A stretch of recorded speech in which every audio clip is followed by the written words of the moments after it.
നമ്മൾ ആരാണെന്ന് നമുക്ക് തന്നെ മനസ്സിലാകണം. പലപ്പോഴും മറ്റുള്ളവരായി നാം മാറാൻ വേണ്ടി ശ്രമിക്കുമ്പോഴാണ് പ്രശ്നങ്ങളൊക്കെ തുടങ്ങുന്നത്. നമുക്കറിയാം, അയൽവക്കത്തെ വീട്ടിൽ ഒരു കാർ വാങ്ങിച്ചു, അതിനേക്കാൾ വലിയൊരു കാർ എനിക്ക് മേടിക്കണം. അയൽവക്കത്തെ ആൾ വലിയൊരു വീട് വെച്ചു, അതിനേക്കാൾ വലിയൊരു വീട് എനിക്ക് വെക്കണം. അയൽവക്കത്തെ ആളുകൾക്ക് ലഭിക്കുന്ന നന്മകളെക്കാൾ കൂടുതൽ അല്ലെങ്കിൽ അതുപോലെയെങ്കിലും ആയിത്തീരണം എന്നുള്ള ഒരു ചിന്തയാണ് നമ്മെ പല പ്രശ്നങ്ങളിലേക്കും നയിക്കുന്നത്. ഒരു രാജാവ് പൂന്തോട്ടത്തിലൂടെ നടന്നു പോവുക. ഉദ്യാനത്തിലൂടെ ഇങ്ങനെ നടന്നു പോകുമ്പോഴേ പല ചെടികളെ കണ്ടു. ഇതൊരു കഥയാണ്. അപ്പം അതുകൊണ്ട് ഈ ഓരോ മരങ്ങളോട് അദ്ദേഹം ഇങ്ങനെ സംസാരിക്കാൻ വേണ്ടി തുടങ്ങി. ആദ്യം അദ്ദേഹം കണ്ടത് ഓക്കുമരമാണ്.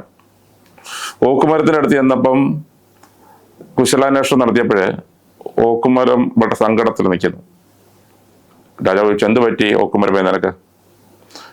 ഉടനെ ഓക്കുമരം പറയുകയാണ്, എനിക്ക് വാഗമരത്തിന്റെ അത്രയും ഇലകളില്ല. നോക്കിയേ, വാഗമരത്തിന് ഇലകൾ കൂടുതലുണ്ട്, ഓക്കുമരത്തിന് അത്രയും ഇല്ല. അതാണ് ഓക്കുമരത്തെ ആ ദിവസം വിഷമിപ്പിച്ച കാര്യം. അത് കഴിഞ്ഞ് അദ്ദേഹം വാഗമരത്തിന്റെ അടുത്തോട്ട് പോയി. അപ്പം വാഗമരത്തിനടുത്ത് ചെന്നപ്പം അതും വളരെ ദുഃഖത്തിൽ നിൽക്കുക. എനിക്ക് പൈൻ മരത്തിന്റെ അത്രയും ഭംഗിയില്ല, അതാണ് വാഗമരത്തിന്റെ പ്രശ്നം. അപ്പം ഓരോന്നിനും മറ്റൊന്നിനെ കാണുമ്പോൾ ഇല്ലല്ലോ എന്നുള്ള വിഷമം. നമുക്കറിയാം, മയിലിന് പീലി വിടർത്തി ആടാനുള്ള കഴിവാണ് ദൈവം കൊടുത്തിരിക്കുന്നത്, കുയിലിന് പാടാനുള്ള കഴിവാണ് കൊടുത്തിരിക്കുന്നത്. മയിലിന് കുയിലിനെ നോക്കി ദുഃഖിച്ചിട്ട് കാര്യമില്ല, അല്ലെങ്കിൽ കുയിൽ മയിലിനെ നോക്കി ദുഃഖിച്ചിട്ട് കാര്യമില്ല. ഓരോന്നും അതാതിൻ്റെ സ്ഥാനത്ത് ദൈവം നിർമ്മിച്ചിരിക്കുക. ചന്ദ്രനെയും സൂര്യനെയും നക്ഷത്രങ്ങളെയൊക്കെ നിർമ്മിച്ചതിന് ശേഷം അതെല്ലാം നല്ലതെന്നാണ് ദൈവം കണ്ടത്. പക്ഷേ ഇവിടെ നമ്മൾ നോക്കിയപ്പം ഓക്കുമരമാണെങ്കിലും വാഗമരമാണെങ്കിലും പൈൻമരമാണെങ്കിലും വിഷമത്തിലാണ്. പൈൻമരത്തിനടുത്ത് ചെന്നപ്പോഴോ റോസച്ചെടിയുടെ അത്രയും നല്ല ചെടികൾ, നല്ല പൂക്കളില്ലെന്നുള്ളതാണ് ഇതിന്റെ വിഷമം. റോസപ്പൂ കാണാൻ നല്ല ഭംഗിയല്ലേ, പക്ഷേ അതിനത്രയും പൂക്കൾക്ക് സൗന്ദര്യമില്ല. അപ്പൊ ഇങ്ങനെയൊക്കെയാണ് ഓരോരോ പ്രശ്നങ്ങൾ വരുന്നത്.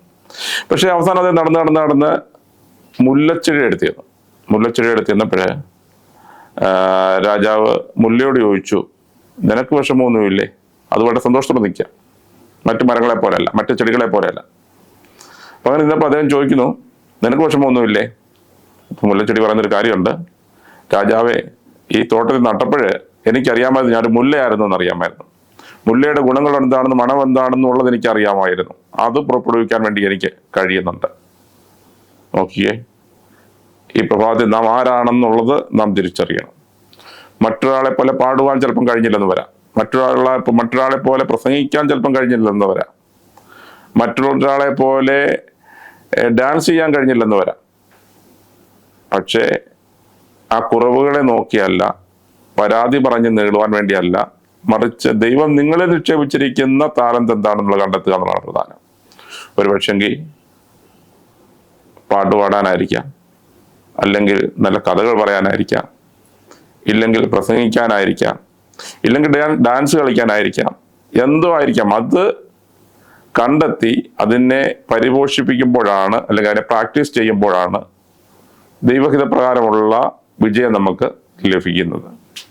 നോക്കിയേ, ഇന്ന് ഈ പ്രഭാതത്തിൽ എന്തിനെങ്കിലും നോക്കി കുറ്റം പറഞ്ഞുകൊണ്ടിരിക്കുകയാണോ നിങ്ങൾ?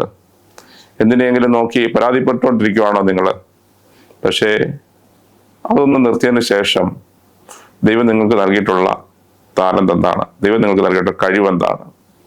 ആ മുല്ല ചെടിയെ പോലെ ദൈവം എന്തിനു വേണ്ടിയാണ് നിങ്ങളെ ആക്കി വച്ചിരിക്കുന്നതെന്ന് ചിന്തിച്ചാൽ, അതിനെക്കുറിച്ച് സ്വപ്നം കണ്ടാൽ, അതനുസരിച്ച് വളരാൻ ശ്രമിച്ചാൽ നിങ്ങൾക്ക് വിജയിക്കാൻ വേണ്ടി കഴിയും.